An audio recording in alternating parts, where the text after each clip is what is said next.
Welcome back to the channel. In this video, I'm going to be walking you through how to withdraw BNB Beacon Chain from Trust Wallet. So let's dive into it. So the first thing to do is make sure you log into your account or your wallet. Then on the home screen, you have to tap the BNB Beacon Chain, which is the BNB, and choose the send option.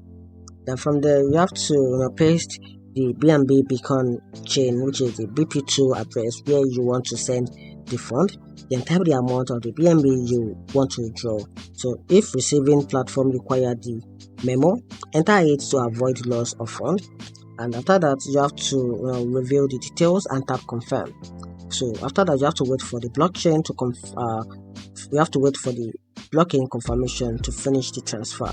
And that's how you can easily withdraw the BNB Beacon Chain from the Trust Wallet.